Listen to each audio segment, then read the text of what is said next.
Hello and welcome to my restoration series on 1936 Philco 610. I'm going to break this up into hopefully a bunch of 10-minute videos. I discovered while I was practicing this that I tend to prattle on for ages.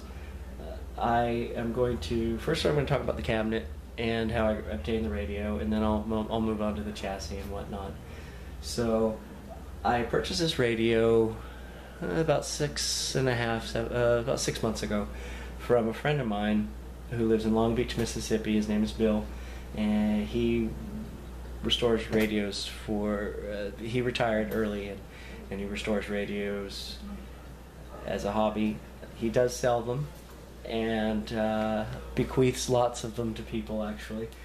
And he's really good at cabinetry, I have to say, because from this distance you can see the cabinet's nice and shiny. It's got a really nice color. The wood looks nice, and it's toned pretty dark on the sides, and if you can see that, similar to the way it would look in person. I prefer my radios to be a little bit lighter, but I realize as I learn more about this and see more restorations that a lot of times these end up much darker than they originally were, most likely to mask 80. This is almost 80 years old, so years of bumps and scrapes and the natural aging of the woods and whatnot. And wood does tend to darken as it gets older. So I'm not sure what this is going to look like when I end up stripping it, or stripping the lacquer off of it. And I like to say that this has got damaged in shipment, which is why it's going to be restored, and the chassis is going to be done further. I was going to probably do the chassis more anyway, but this radio was packed well. It was packed the way they suggest you pack them, and it was packed with wrapped in tissue paper, bubble wrap, packing peanuts in a box, and then that box was put into a much larger box that was also had peanuts and whatnot in there. So it was packed the way that they say you should. The other thing, the chassis was, there were some packing peanuts in there and some pillow bags, you know, the pillow things. Anyway, and there was a piece of styrofoam that was kind of wedged in between the caps here and the top of the tuning condenser to try to prevent it from doing what it did. My assumption is this got dropped from a pretty far distance, or kicked or fell off a conveyor belt or something. The box was a little bit damaged, but anyway, so it broke. And here, let's see, I'm bring this forward. And that is a nice finish if you take a look at it. Nice and smooth. The 1936 and 37 differ. The 36 is real wood veneer. The 1937 had a photo finish on it. It also, the dial was round instead of oblong. I prefer the 36s because the photo finishes, even when they were new, looked kind of cruddy, and I like real wood. So a photo finish just it didn't look very good. I could see where it would look good if it was an exotic wood, but it wasn't. It was just paper. Not a very. The examples I've seen didn't look like it was ever even.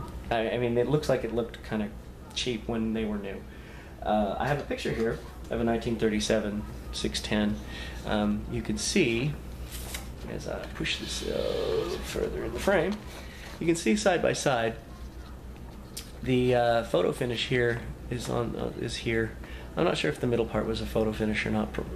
Probably, maybe not. But at any rate, this was the paper, and you could see if this was an exotic wood, this would look good. And it's kind of, I shouldn't really be showing you this one because this is actually a mimic, because this radio had no photo finish on it at all. It was all scraped off, which frequently happened. I believe that you could even just take your fingernail when they were pretty much new and scrape it right off. That's the understanding, or at least within a few years you could do that. This was also finished by Bill what he did was use toning lacquers, I believe is what he said in his email, to simulate these splotchy areas. I want to let you know, first of all, this is just a printout on regular paper, a color printout. In person, this radio is absolutely stunning. The job that he did on this, it's got a piano finish on it. It's much clearer in person, as I said, to the point where he actually sent a picture to Ron Ramirez, who is one of our foremost Philco experts. Him and a buddy of his, Chuck Schwark. Ron runs PhilcoRadio.com, and he sent a picture of this of the finished one, several pictures of it, to Ron, and Ron actually emailed him back saying that that his restoration of the 37-610, his mimicking of the photo finish, was the best he's ever seen. And I'm certainly not an expert, because I haven't seen as many as some of these guys have. But I have to say, when you see this, if you saw this in person, you just wow! It looks like it's three-dimensional. It's amazing. Anyway, not to harp on it, but that's basically the difference between a 37-610 and a 1936-610. And the shape, it's a little different up here. The other thing too is the band switch is different, and the knobs are actually brown in 1937, whereas in 1936 they were black. Not sure what that's for, or why that was, but whatever. So what happened to this was, as I mentioned, the speaker tried to pull away, and that happens a lot. These are pretty fragile. These are just little teeny things, and those speakers are pretty heavy, and they're clamped on the front, so the back is heavy.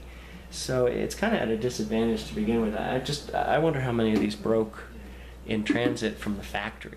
So this here is broken to the point where you can see it's pushed in. There's just barely one little piece holding that in, and I got to get some glue down in the cracks and whatnot, and straighten it out and clamp it. This side is a little bit better, but it's even cracked up in here. So the other problem with this is it was shipped in August, or at the beginning of August, where it was really hot, and it was packed with the bubble wrap, as I said. But what happened was, and I also confirmed this, by the way, with Mohawk, and both Mohawk and Deft. He uses Deft, and I use Mohawk, so I wanted to ask both companies. Do you see these spots on here? They are caused from the plastic has plasticizers. It makes it squishy, soft and pliable. And when it gets hot, the plasticizers evaporate out of the plastic. Well, what they had done was they evaporated out of the plastic, went right through the tissue paper, and they left these marks. That's where the bubbles were pressing against the tissue paper. I was told that I could use blush retarder across here to basically melt those out. But there's another problem with this, is the plasticizers softened the lacquer. If you see here, this is where the tissue paper stuck to the gooey lacquer. And when I pulled this out of the box, I actually left fingernail marks in here. It was sticky. It felt like it had just been applied 5 minutes ago. And this radio actually had been sitting on the shelf, finished in his workshop for almost 8 months before he shipped it. So even though he used several layers of lacquer, it was hard. But he and I spent a couple of weeks trying to figure out, and we both talked to. Well, he only talked to Deft because he uses their products, but we both got a consensus from everybody that that's what was going on. And apparently this is a common problem with wood and lacquer. I'm not sure if you would get it with polyurethane. It sounded like you would when I was looking this up online, but we would never finish a radio with polyurethane because that's a modern product and it would look funny, so we wouldn't do that. So anyway, the chassis is, the cabinet's in pretty good condition. It's a little dirty in there right now, but I don't have to do too much of anything really in here except maybe dust it out a little bit. And you can see from the back here, they actually don't look so bad here.